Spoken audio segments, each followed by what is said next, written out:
Good morning. We're live. First live Monday of the new high school basketball season. I'm your host, Charles Campbell, HoopDFW.com, your home for Dallas Fort Worth High School basketball. Thanks for everybody joining us. I'm going to let everybody hop in real quick. Shout us out in the chat. Send your comments, questions about DFW high school basketball, man. I'm excited. Normally it's me and a couple of guests, but I decided to take a chance on myself. So we're gonna try this monologue thing. Give you a little Stephen A. Smith, a little Stephen A. Smith action this morning. But good opening weekend of basketball. We had the Noble Classic. We had the Cowtown tip off. Jimmy Gales.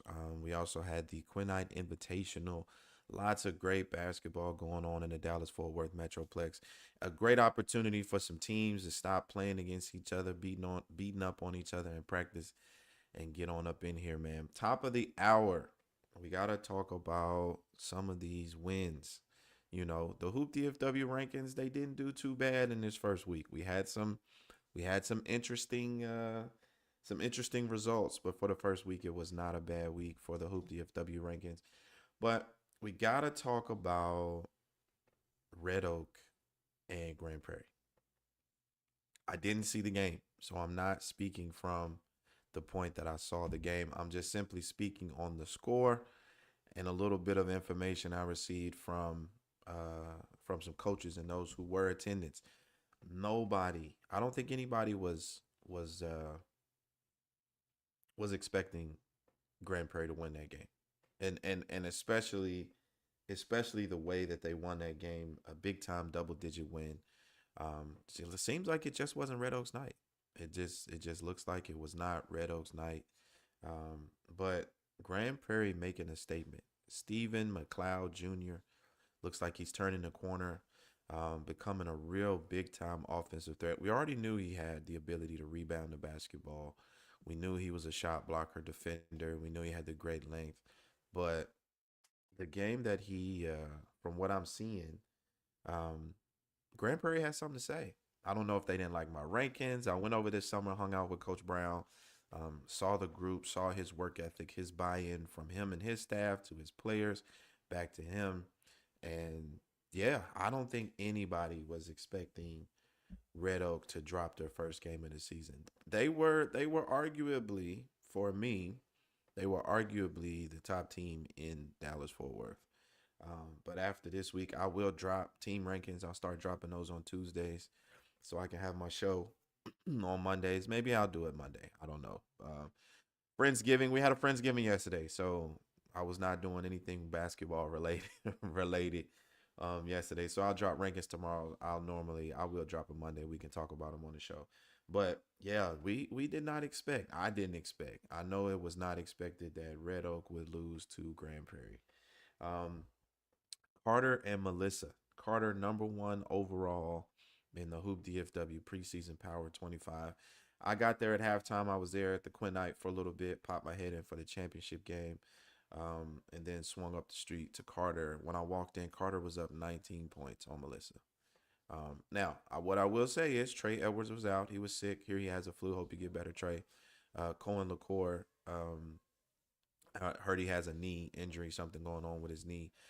So can't wait for you to get back. But they still have two legitimate Division I players, and the beatdown that Carter handed out, I just wasn't expecting it. Caden Eason, 2027 junior, Caden Eason, wing, accepted that assignment on all everything 5-star guard Austin Gooseby, who will be committing this week, by the way.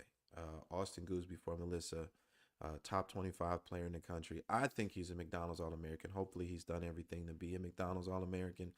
Um, but the team had a rough night.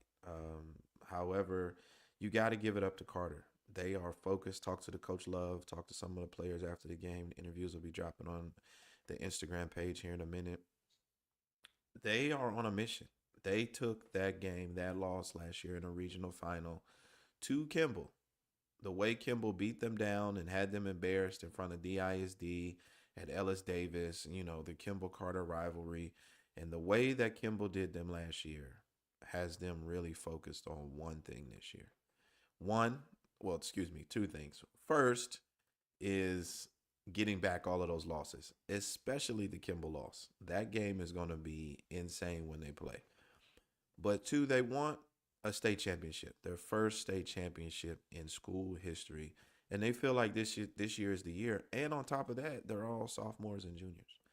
All of the guys contributing: Shakir Kazee, Amarion Hunter, Terrell Jackson, Caden Eason, like I just mentioned.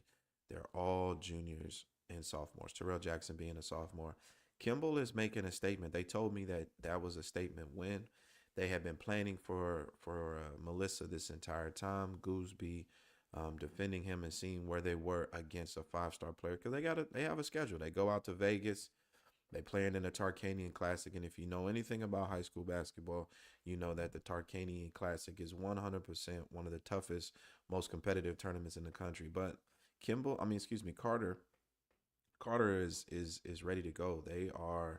Um, they're making a statement, and make a statement they did. Like I said, I got there at halftime, and Carter was up 19 already. I was really surprised that they were, and then they just ran away with it. They ran away with it, and it just became one of those things where it was almost like, did Melissa belong on the same floor as them? I mean, they controlled every aspect of the game. They controlled uh, from top to bottom: defense, offense, transition, rebounds, interior. Amarion Hunter is a really good point guard. I think we have to start at the top of the point guard race in Dallas Fort Worth. We have um, you obviously have Isaac Hayes at North Crowley. You have Deuce Hunt at Duncanville. Amarion Hunter. I don't know, and a lot of you will disagree with me, but I don't know. I don't know if there's much separation in those three guards. They all play a different style of game. But Amarion Hunter has become a real offensive threat, a real offensive problem for um, for for Carter High School. I mean, the mid-range game, he's shooting the basketball extremely well, but his mid-range game, he gets to that elbow, he gets to the middle of the floor, gets to his spots, and it's the raise up. He's raising up on anybody. He's to the point now where, coaches, if you're listening, if you're coming up with a game plan, and I know Love is like, man, why are you giving these dudes the keys to beat me? But you got to put somebody on him that has length. He's got to have some other guards in the class, other guards that he's playing against that are around his size, around his athleticism. A lot of them don't stand a chance because he is so good at getting to his spot and raising up. He reminds me of a little bit of Mo Williams, a little bit of the way that Mo Williams, head coach at Jackson State, the way he played with the Cleveland Cavaliers, the way he played at Alabama in college. Just a mid range assassin, a 3-point shooter. Not a big guy's going to go and finish, a lot in the lane. Doesn't really get there a lot. Not really interested in getting there. When he gets to his spot, it's a raise up and it's a bucket. But Carter High School really made a statement.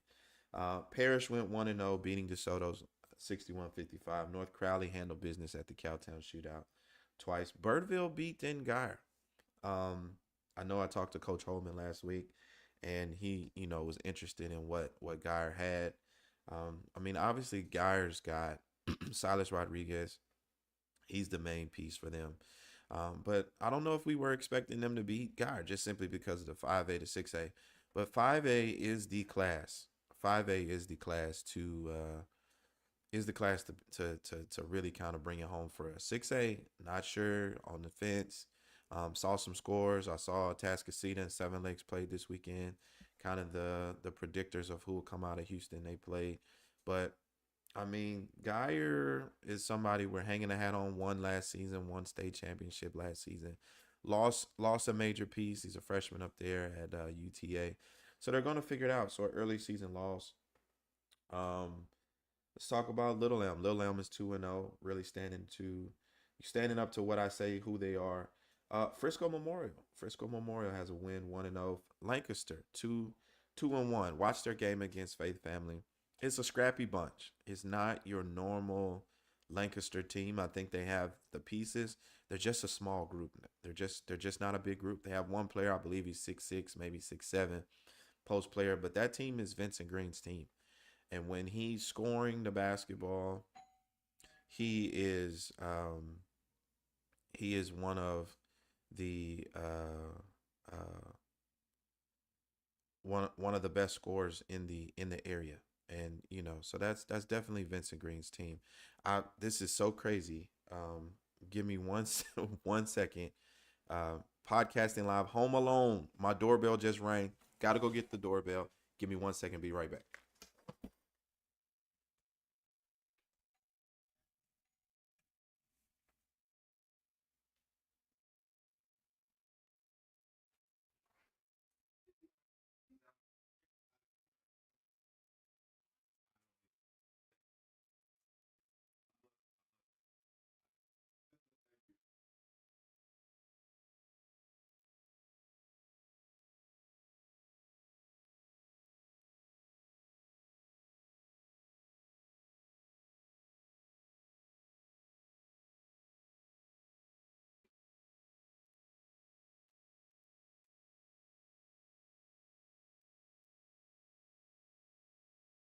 Oh. Okay, I'm back. Thank y'all for staying with me. My dog got out of my yard. My neighbor was bringing my dog back. I got an extra large bully pit bull mix, and my pit bull mix got out. He was outside. Neighbor brought him back. That's why you have good neighbors. But back to what I was saying. Lancaster Faith Family. Um, First, Lancaster, um, smaller group, not the typical group. Same style of play though. Same hard playing group. Same, hard coaching from the sideline, but they're not the same group. They aren't, not this year. But that team, I still have them at the top of the District of Doom, because the District of Doom just really isn't that strong to me. I don't have Duncanville. They escaped with a win this weekend. They beat Leadership Prep. Um,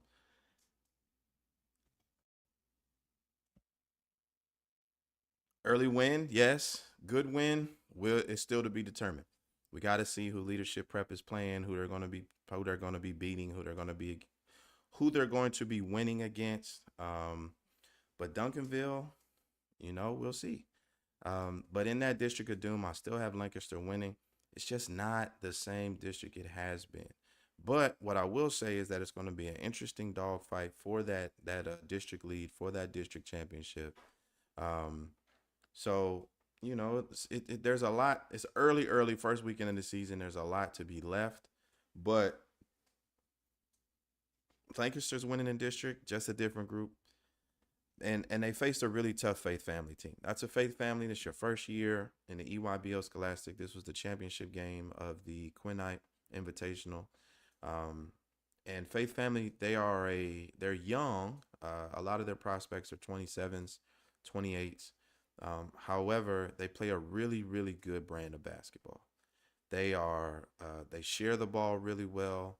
They defend. Not a lot of careless basketball turnovers. Not a lot of careless, just frivolously throwing the ball. Obviously some early season turnovers, but they're a really, really solid, really good group, led by some young players. The two twins that they have that are going to Wake Forest are a problem. They're big time problems. One on the interior, he's strong. He's got great footwork. He is just a real matchup nightmare for a high school basketball team. Now, this was a matter of what I would consider to be a prep school, even though Faith Family's a traditional high school in the sense of 9 through 12. But we know that they left UIO last year, played in a EIBC, won the EIBC, won a lot of games on that Nike Elite circuit, and now they're in EYBL Scholastic. So it's still left to be determined who they are on the Nike EYBL Scholastic. However, who they are here is a really good basketball team. They have pretty much everything you need: shooter, point guard, slasher, bigs. They have multiple bigs. Xavier Young comes off the bench. That's how good they are. You have a good player in Xavier Young, top 25 player in his class in the country in 2028, and he comes off the bench. The Twins are a problem.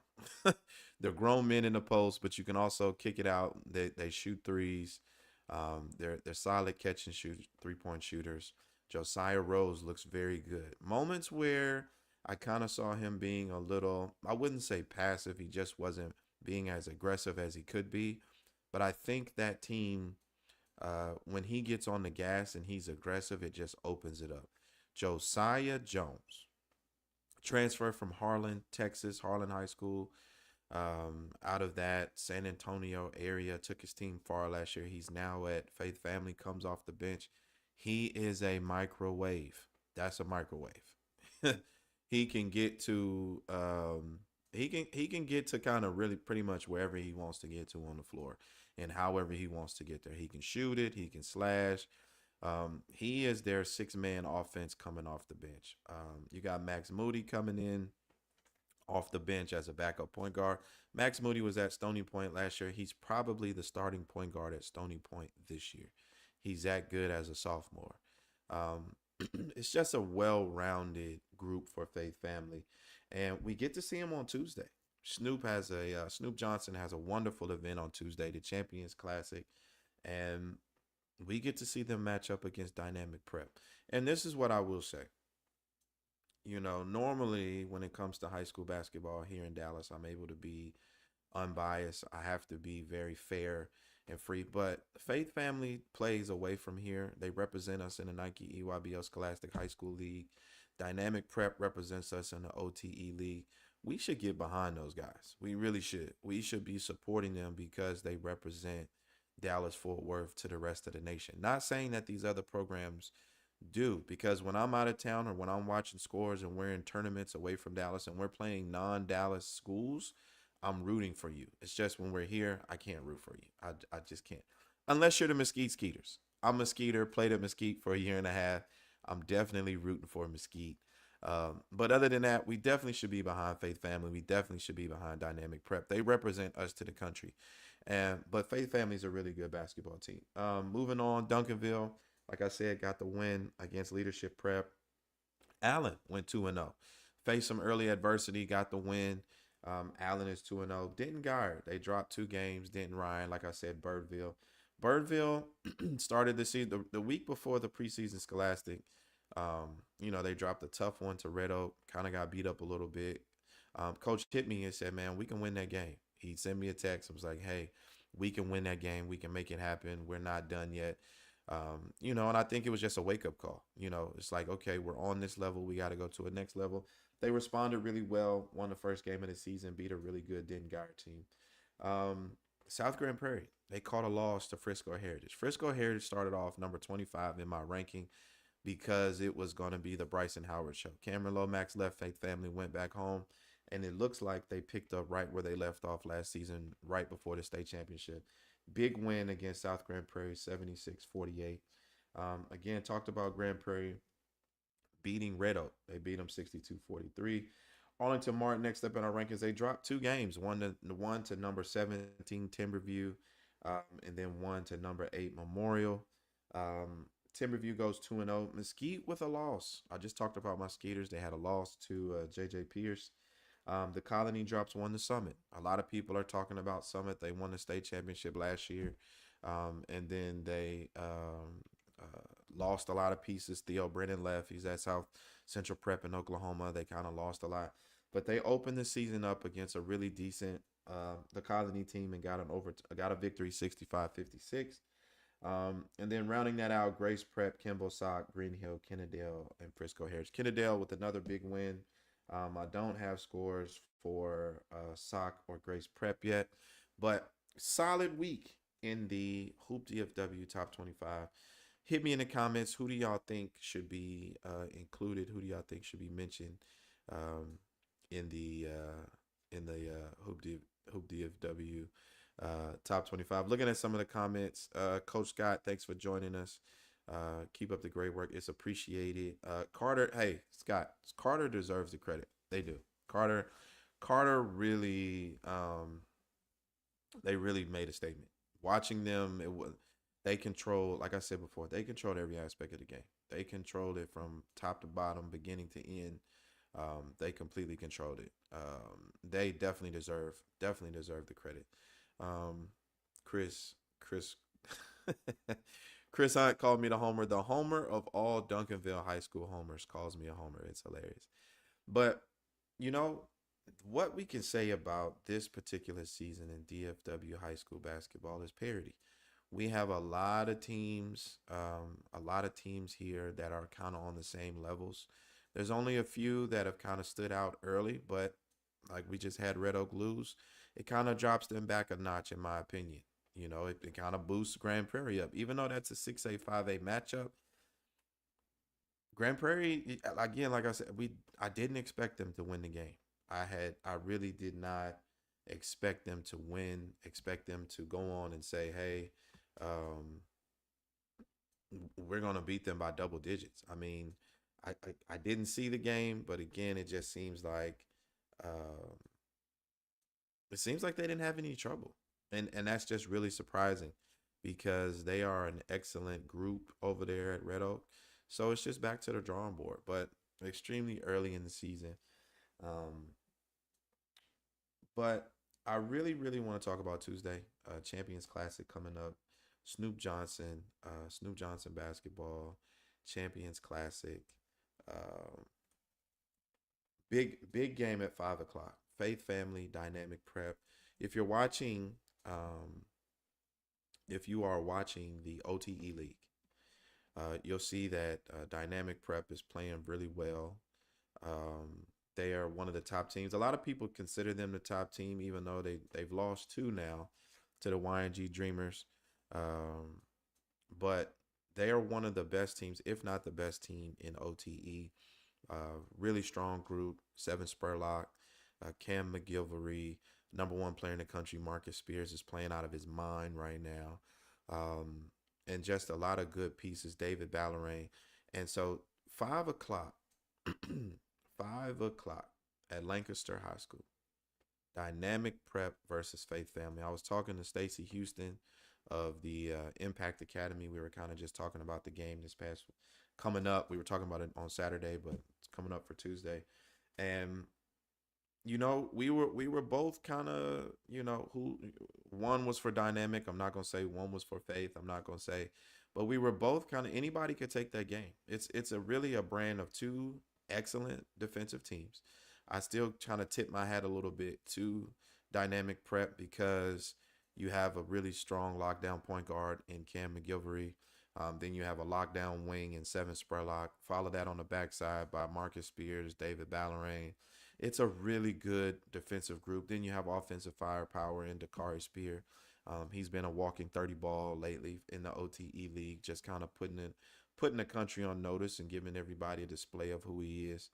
Um, but again, back over to Faith Family, you have the twins, Xavier Young, Josiah Rose, a lot of Josiah Jones, a lot of players, Young coming off the bench. It's going to be a heavyweight matchup. If you want to see elite level prep school basketball, 5 o'clock, Lancaster High School, Faith Family Dynamic Prep.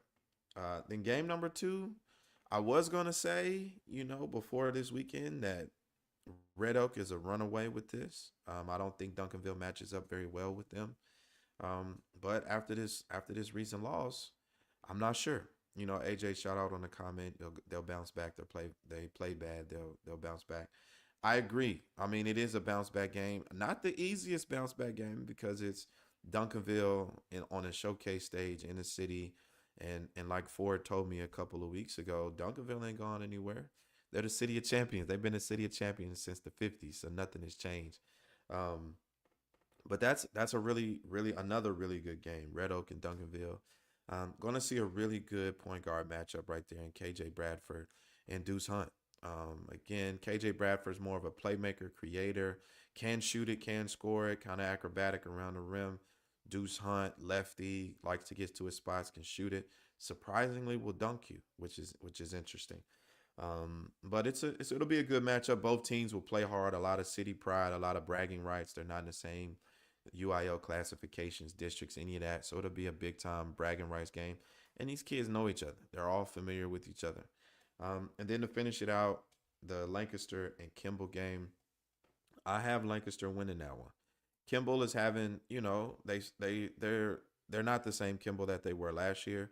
But one thing that Nick Smith is going to do, Hollywood Nicky as he likes to be called, is he's going to coach hard, which in turn makes his players play hard.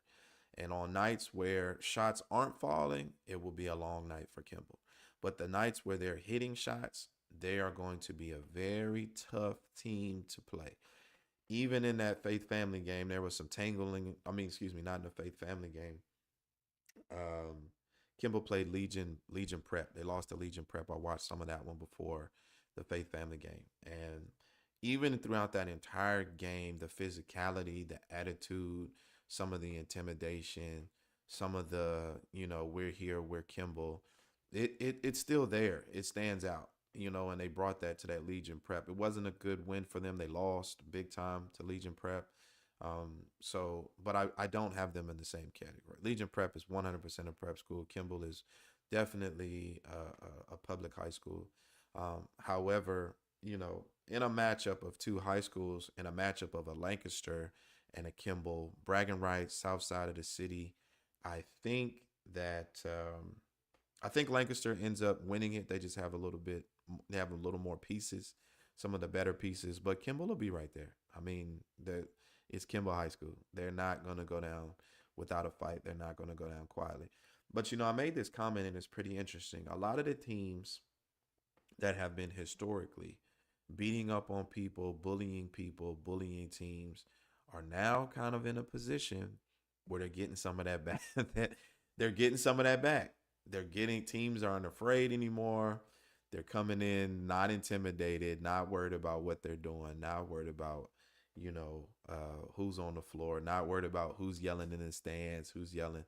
They're worried about these are some down years for these schools right now, and it's a matter of we got to get us one or two while they're down. Because what I can tell you, what I do know, is that when they're back up, all of these losses and the way that people are going at these schools, the Duncanvilles, the Lancasters, the Kimballs, while they're rebuilding, while they're grooming their young talent, while they're getting back to, playing some of that elite level basketball, they're writing y'all names down. Understand it. They're writing your names down.